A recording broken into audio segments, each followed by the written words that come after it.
bonsoir et bienvenue sur le grain de sommeil.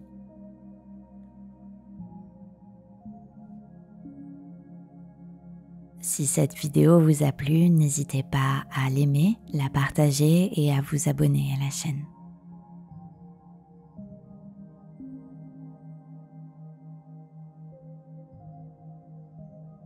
Le taureau noir de Norroway.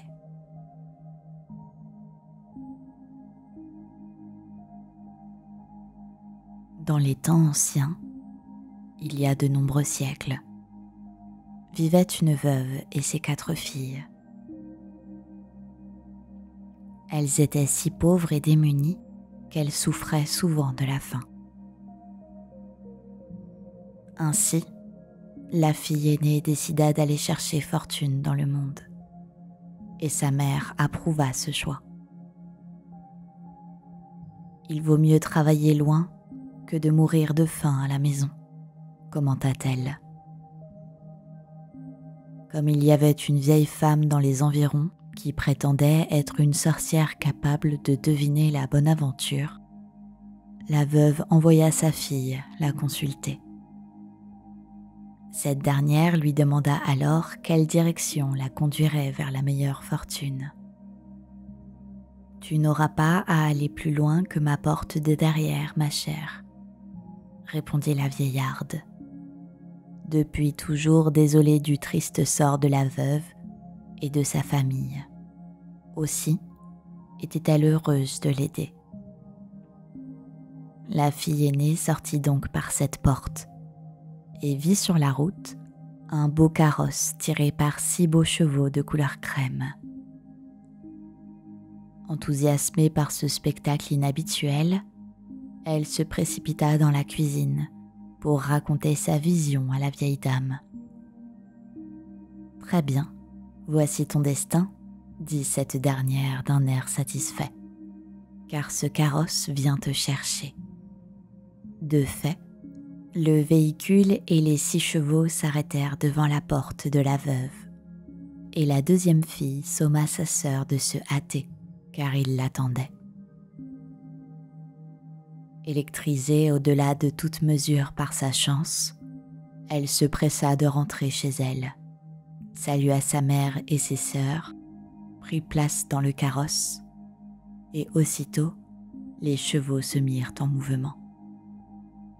Quelques semaines plus tard, la deuxième fille eut l'idée de suivre l'exemple de la première, et se rendit donc chez la dame âgée.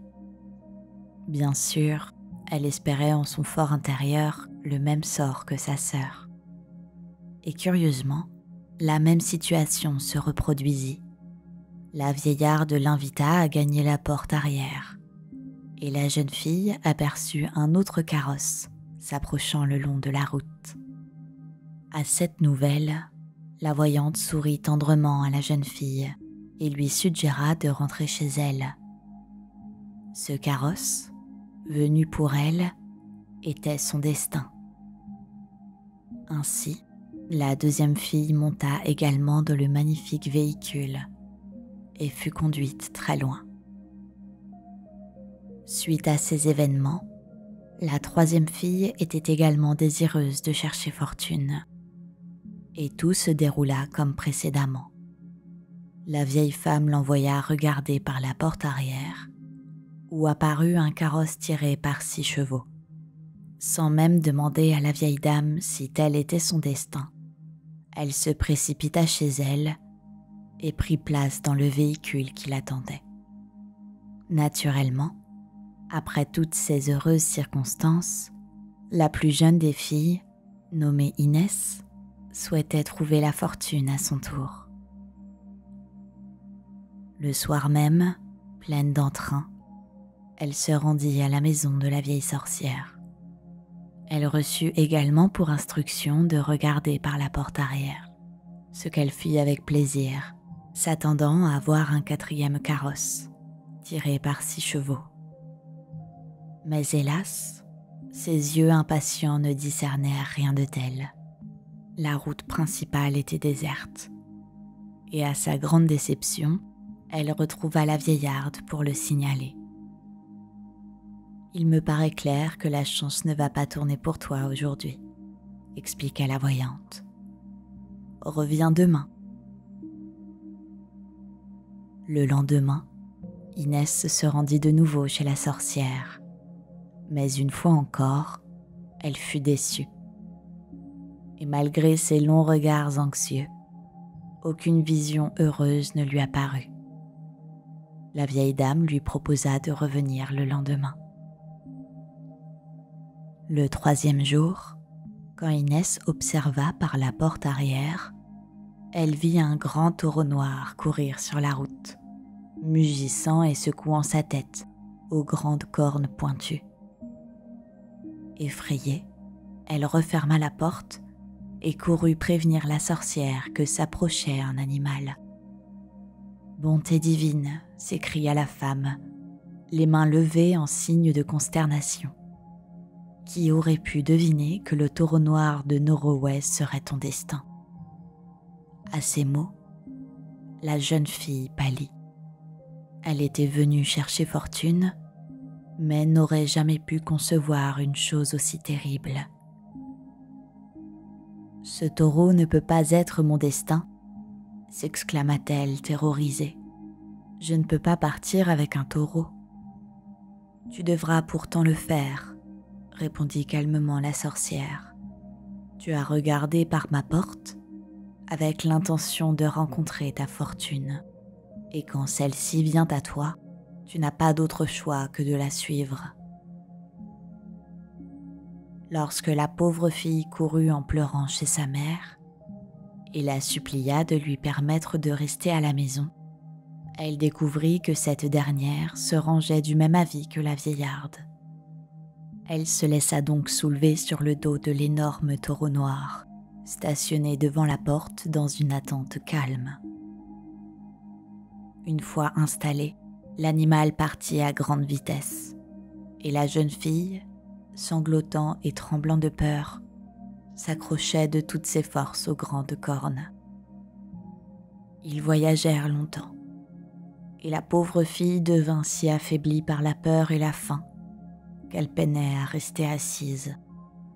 Au moment où la bête pressentit la chute imminente de la jeune fille, elle tourna sa tête massive et d'une voix douce et gentille, dit « Mange de mon oreille droite et bois de mon oreille gauche, tu te sentiras mieux. » Inès mit une main tremblante dans l'oreille droite du taureau et en sortit du pain et de la viande, qu'elle fut heureuse de manger malgré sa terreur. Puis, elle mit sa main dans l'oreille gauche et trouva une petite cruche de vin, et une fois bu, elle se sentit résolument revigorée. Ils continuèrent à avancer pendant un long moment, et au moment où Inès croyait approcher de la fin du monde, ils arrivèrent devant un magnifique château. « Nous pouvons y passer la nuit, » annonça le taureau, « car c'est la maison d'un de mes frères. » La jeune fille fut surprise par ces mots, mais trop fatiguée pour s'étonner davantage. Elle ne répondit pas, resta assise en silence pendant que le taureau fonça dans la cour du château et frappa sa grande tête contre la porte. Le portail fut aussitôt ouvert par un élégant serveur qui réserva au taureau bien des égards et aida la jeune fille à descendre de son dos. Le taureau trotta ensuite joyeusement vers le parc herbeux autour du palais pour y passer la nuit. Le valet de pied accompagna Inès jusqu'à une magnifique salle où le seigneur du château et sa femme l'attendaient. Et qui pouvait être cette dame, si ce n'est la sœur aînée d'Inès? Les deux furent ravis de se retrouver. Elles mangèrent un somptueux dîner. Puis Inès prit place dans une chambre richement meublée, dotée de nombreux miroirs dorés. Malgré ses questions sur le taureau, elle ne découvrit néanmoins rien de plus. Le matin, Au moment où le taureau arriva au trot devant la porte d'entrée, le seigneur du château tendit à Inès une belle pomme, lui disant de la garder précieusement à la situation la plus douloureuse de sa vie. Alors seulement, elle devrait la casser en deux, et cela lui éviterait des ennuis. Inès mit donc la pomme dans sa poche et se fit hisser une fois de plus sur le dos du taureau noir. Puis, en compagnie de son étrange compagnon, reprit son voyage. Le soir, ils arrivèrent à un autre château, encore plus grand et plus somptueux que le premier. « C'est la maison d'un autre de mes frères. Nous allons y passer la nuit, » expliqua le taureau. À la grande surprise d'Inès, la dame de ce château était sa seconde sœur, et toutes deux furent heureuses de ces retrouvailles. Cette fois, la jeune fille passa la nuit dans une chambre décorée de rideaux de soie, et les propriétaires firent tout leur possible pour la satisfaire, sans toutefois faire mention du taureau. Le matin, avant de partir, ils lui présentèrent la plus grande poire qu'elle eût jamais vue, et lui dirent de ne la briser que face à la pire situation de sa vie, et qu'alors, si elle l'ouvrait, elle échapperait à ses ennuis. Le troisième jour fut identique aux deux autres. Inès et le taureau galopèrent pendant de nombreux kilomètres, et au coucher du soleil, ils atteignirent un autre château, bien plus fastueux que les deux autres. Il appartenait au troisième frère du taureau, et la jeune fille était heureuse d'y trouver sa troisième sœur. Cette fois, lorsqu'elle repartit le lendemain matin, elle reçut une belle prune, avec l'avertissement de ne la briser qu'en cas de situation difficile. Alors seulement, elle devrait la casser en deux, et le fruit la sauverait. Le quatrième jour, cependant, les choses prirent une tournure différente. Aucun beau palais ne les attendait à la fin de leur parcours. En revanche, alors que les ombres commençaient à s'étendre, ils arrivèrent dans une vallée profonde et sombre, si morne que la pauvre fille sentit son courage faiblir à mesure qu'ils approchaient. À l'entrée, le taureau s'arrêta et dit « Attends ici, madame, car dans cette vallée m'attend un conflit mortel que je dois affronter seule. Les lieux sombres qui s'étendent devant nous est la demeure d'un puissant esprit des ténèbres, semant le trouble dans le monde. Je dois l'affronter et le vaincre, et j'ai de bons espoirs d'y parvenir. Quant à toi, assieds-toi sur cette pierre et ne bouge ni la main ni le pied, ni la langue jusqu'à mon retour. Si tu fais ne serait-ce qu'un seul mouvement, l'esprit maléfique de la vallée t'aura en son pouvoir. Comment saurais-je ce qui va t'arriver si je ne peux bouger ni même t'appeler ? Demanda Inès avec anxiété, commençant à se prendre d'affection pour l'immense créature noire qu'il avait portée si galamment pendant les 3 derniers jours. Tu le verras grâce aux signes autour de toi, reprit le taureau. Si tout ce qui t'entoure devient bleu, alors tu sauras que j'ai vaincu le mauvais esprit. Mais si tout devient rouge, le mauvais esprit a gagné. Inès s'assit et le taureau disparut dans les bois. Il fut fort difficile de rester là si longtemps, mais après 1 heure environ, le paysage commença curieusement à changer. Il devint d'abord gris, puis bleu clair, comme si le ciel était descendu sur terre. Le taureau a gagné, pensa Inès. Oh, quel noble animal! Dans le soulagement et la joie, elle oublia de rester immobile et tourna la tête pour observer les bois et guetter le retour de l'animal. En un instant, un sort mystique s'abattit sur elle, la rendant invisible aux yeux du chevalier de Norroway, lequel, ayant vaincu le mauvais esprit, fut libéré du sort qui l'avait frappé et transformé en grand taureau noir. Il se hâtait de redescendre la vallée pour se présenter, sous sa forme réelle, à la jeune fille qu'il aimait et espérait épouser. Mais il ne la voyait pas. Il la chercha un long moment sans la trouver, alors qu'elle attendait patiemment sur la pierre. Le mauvais sort s'était abattu sur ses yeux également, et l'empêchait de le voir à son tour. Elle resta sagement assise, puis devint si fatiguée, si seule et si effrayée, qu'elle fondit en larmes et s'endormit. Le matin venu, jugeant inutile de rester là plus longtemps, elle se leva et reprit son chemin. Elle désirait retourner dans les châteaux de ses sœurs, mais elle avait voyagé si loin qu'elle ne savait quel chemin emprunter. Elle erra donc et atteignit une montagne de verre qui lui barrait la route et l'empêcha d'aller plus loin. Elle allait faire demi-tour et repartir quand elle aperçut une petite maison au pied de la montagne. Épuisée, elle s'en approcha, espérant recevoir l'hospitalité pour la nuit, ou du moins quelques conseils sur le chemin à suivre. À côté de la maisonnette se trouvait une forge, où un vieux forgeron travaillait sur l'enclume. Inès s'approcha de lui et lui demanda « Quel est ce lieu ?» Le vieil homme posa son marteau et la regarda. « C'est la montagne de verre, ma fille. De l'autre côté commence la terre de Norroway. » Le cœur d'Inès tressaillit, convaincue que si elle parvenait à atteindre l'autre côté de la montagne, elle retrouverait le taureau, et quelque chose en elle la poussait à suivre sa chance, où qu'elle la menât. « C'est là que je veux aller, » dit-elle.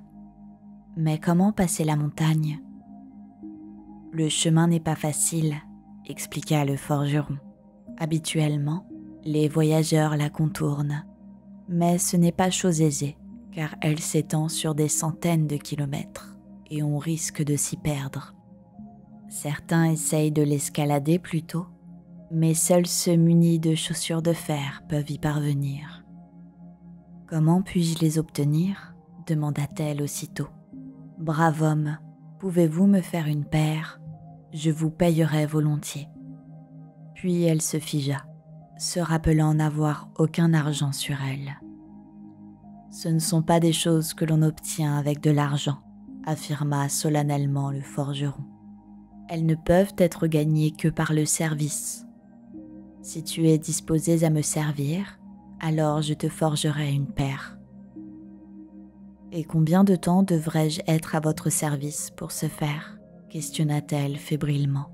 « 7 ans, » répondit le vieil homme, « car ce sont des chaussures magiques, et 7 est le chiffre magique par excellence. » N'ayant d'autre choix, Inès se mit au service du forgeron pendant 7 longues années, nettoyant sa maison, préparant ses repas et raccommodant ses vêtements. Au terme de cette période, elle obtint les chaussures de fer qui lui permirent de gravir la montagne de verre avec aisance, comme si elle marchait sur une douce pelouse. Quand elle descendit de l'autre côté, la première maison qu'elle découvrit appartenait à une blanchisseuse qui vivait là avec sa fille unique. Inès, éreintée, alla donc à la porte, frappa et demanda l'hospitalité pour la nuit. La lavandière, d'un air avisé, lui dit qu'elle l'accepterait, mais à une condition.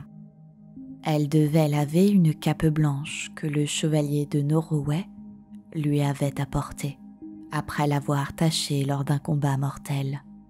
« J'ai passé toute la journée d'hier à la récurer, mais j'aurais aussi bien pu la laisser sur la table, car le soir, quand je l'ai sortie du baquet, les taches étaient toujours là, plus sombres que jamais.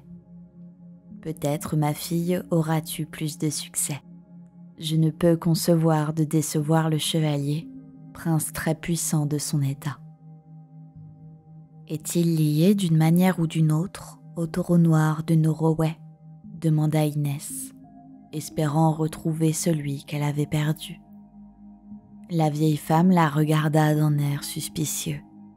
Les deux ne font qu'un, car le chevalier noir a été victime d'un sort qui l'a transformé en taureau noir, et qui ne pouvait être rompu qu'après avoir combattu et vaincu un puissant esprit du mal vivant dans une sombre vallée. Le chevalier a finalement combattu l'esprit et l'a vaincu, retrouvant sa véritable forme. Cependant, on dit que son esprit a été en quelque sorte troublé, car depuis lors, il parle sans cesse d'une jeune fille qu'il voulait épouser et qu'il a perdue. Personne ne sait à qui ou à quoi il fait référence. Mais pardonne-moi, je m'égare. Cette histoire ne peut guère intéresser une étrangère, ajouta-t-elle, comme contrite d'en avoir trop dit. Je n'ai pas de temps à perdre en bavardage, mais si tu souhaites tenter de laver la cape, tu seras la bienvenue pour une nuit.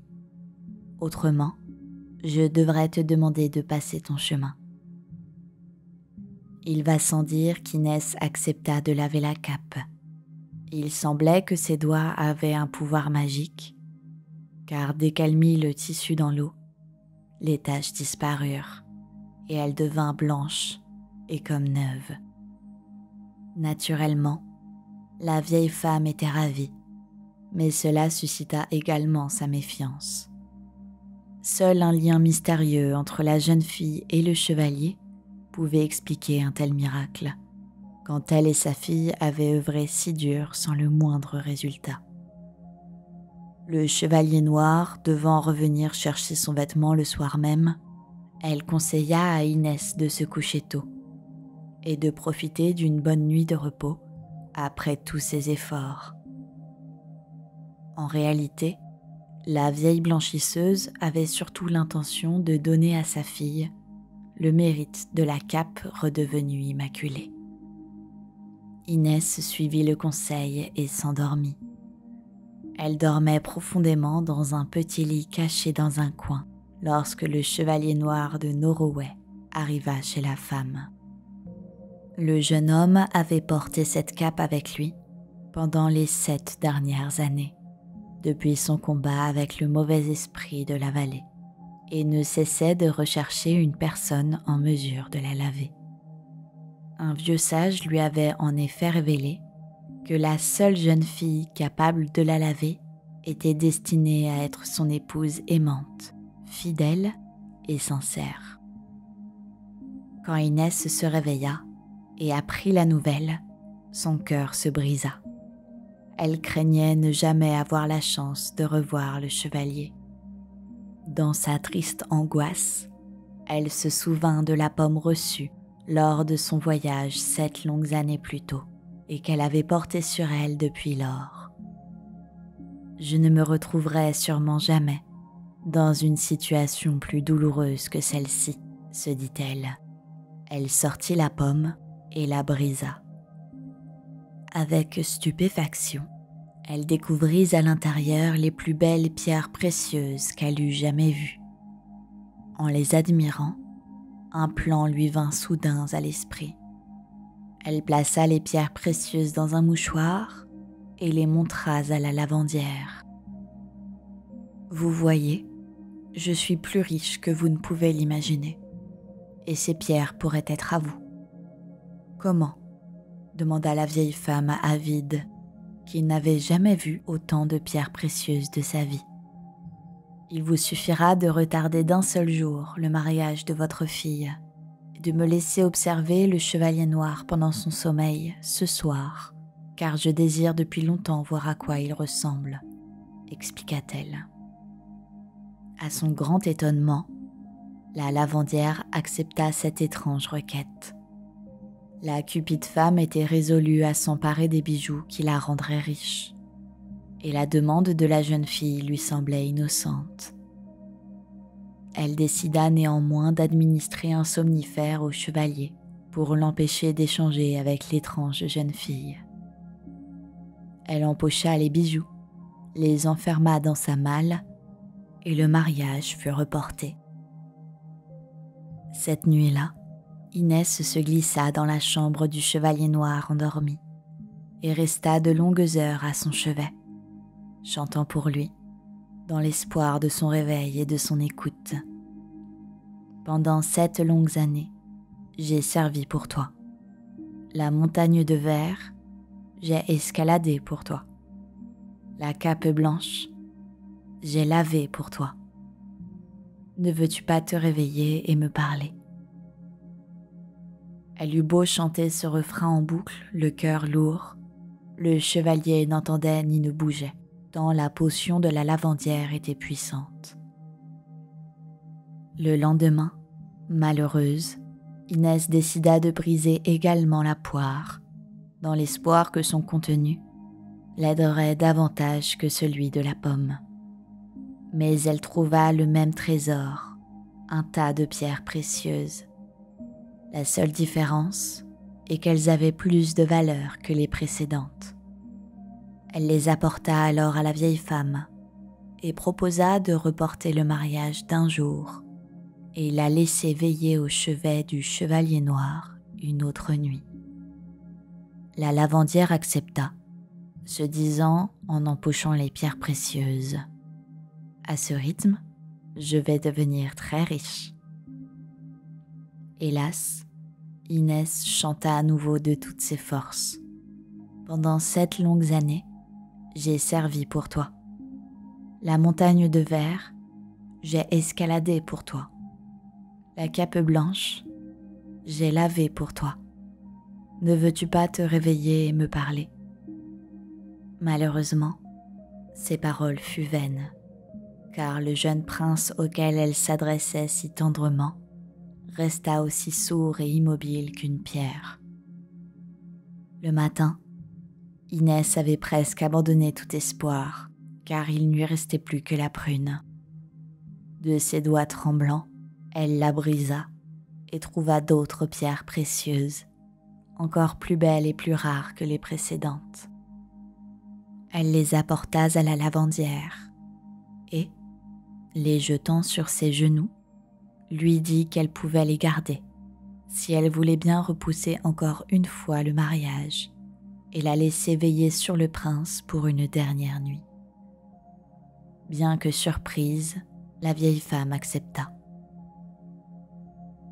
Il se trouve que le chevalier noir, las d'attendre son mariage, était parti à la chasse ce jour-là avec sa cour.